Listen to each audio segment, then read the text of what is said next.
Assalamualaikum warahmatullahi wabarakatuh. Baik, di sini saya akan membawakan kuliah hukum yaitu logika. Saya berikan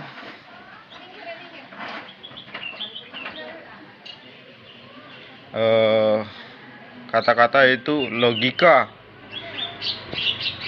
Logika cara berpikir yang beralasan ada hubungan rasionalnya sehingga dapat dimengerti.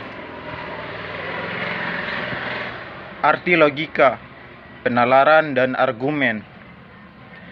Perkataan logika atau logis atau logikal sudah sering kita dengar dan kita gunakan.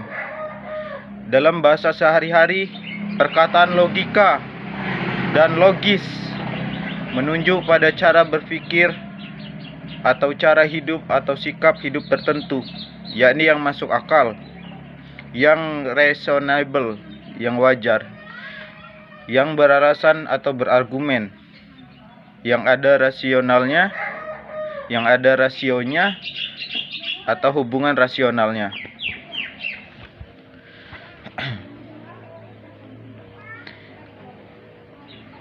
Yang dapat dimengerti walaupun belum tentu disetujui atau benar atau salah. Dalam arti teknis atau ilmiah, perkataan logika menunjuk pada suatu disiplin. Itu pengertian atau sedikit penjelasan tentang arti logika. Yang dimaksud dengan disiplin di sini adalah disiplin ilmiah, yakni kegiatan intelektual yang dipelajari untuk memperoleh pengetahuan dan pemahaman dalam bidang tertentu secara sistematik, rasional, terargumen, dan terorganisasi, yang terikat atau tunduk pada aturan-aturan prosedur metode tertentu. Setiap disiplin mewujudkan satu ilmu atau satu cabang ilmu tertentu. Misalnya, biologi adalah sebuah disiplin yang termasuk disiplin ilmu alam. Mikrobiologi adalah suatu disiplin atau subdisiplin yang termasuk disiplin biologi. Sejak dikembangkan refleksi filsafat dan matematika oleh orang Yunani 2500 tahun yang lalu hingga kini, sejarah kebudayaan dan peradaban manusia telah melahirkan berbagai disiplin ilmiah untuk secara metodik, sistematik, dan rasional terargumen memperoleh pengetahuan tentang berbagai hal. Perkembangan ini masih sedang dan akan terus. Keseluruhan disiplin yang telah dikembangkan oleh peradaban manusia itu dapat diklarifikasi ke dalam beberapa kelompok dan subkelompok. Terdapat berbagai cara mengklarifikasi disiplin-disiplin itu. Di sini hanya akan dikemukakan oleh contoh yang disusun berdasarkan atau dengan mengacu pada karya H.G.M. van Melsen berjudul Wetenschappen, Peran van Delegatie, Ilmu dan Pertanggungjawaban, Aula 1969. 1.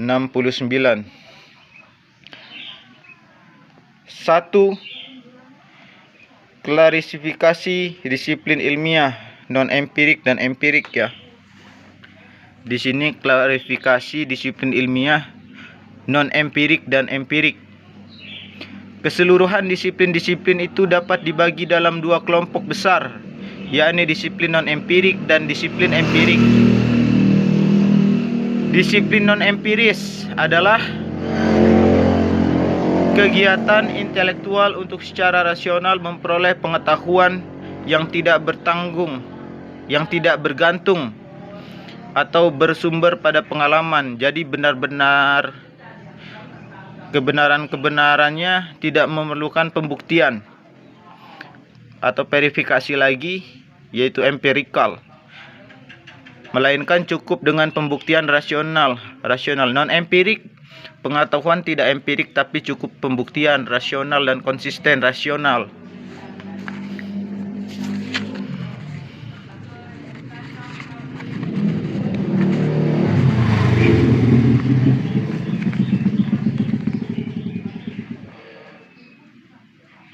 Dan konsisten rasional. Pengetahuan yang tidak bersumber pada pengalaman itu disebut pengetahuan a priori. Disiplin non-empirik ini meliputi filsafat dan matematika. Jelas? Pengetahuan yang tidak bersumber pada pengalaman ini disebut juga pengetahuan a priori. Disiplin non-empirik ini meliputi filsafat dan matematika. Disiplin empirik adalah kegiatan intelektual yang secara rasional berusaha memperoleh pengetahuan faktual tentang kenyataan aktual, dan karena itu bersumber pada empiri dan pengalaman. Dengan demikian, kebenarannya menunjuk rasional dan konsistensi. Pengetahuan yang bersumber pada pengalaman yang disebut juga pengetahuan a posteriori. Disiplin empirik meliputi ilmu-ilmu alam, Naturwissenschaften, dan ilmu-ilmu manusia, Geisteswissenschaften. Ilmu-ilmu alam mempelajari alam semesta dengan segala isinya termasuk manusia sebagai objek dan meliputi antara lain fisika, ilmu kimia, biologi, geografi, geologi, astronomi, dan sebagainya.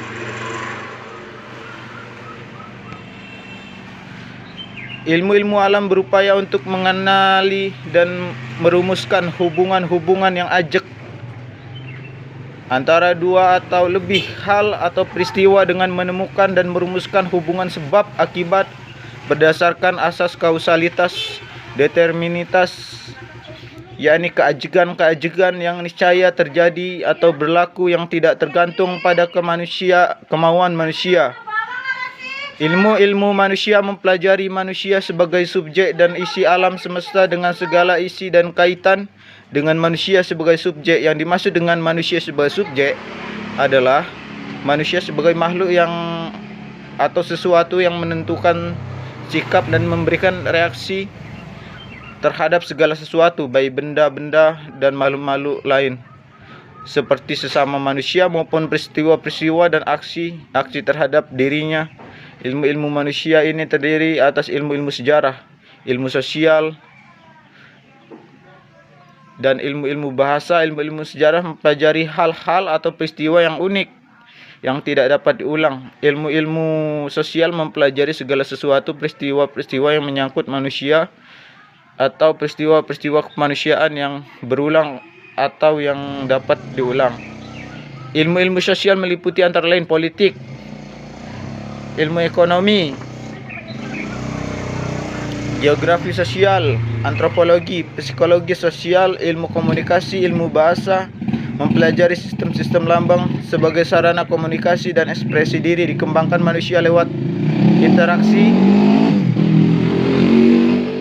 antar subjek, yakni sebagai sarana untuk penyampaian informasi, mengungkapkan perasaan, dan memberikan perintah. Itu penjelasan tentang logika. Logika berpikir karena ada ketentuan. Jelas? Berpikir karena ada ketentuan. Aku ada karena ketentuan.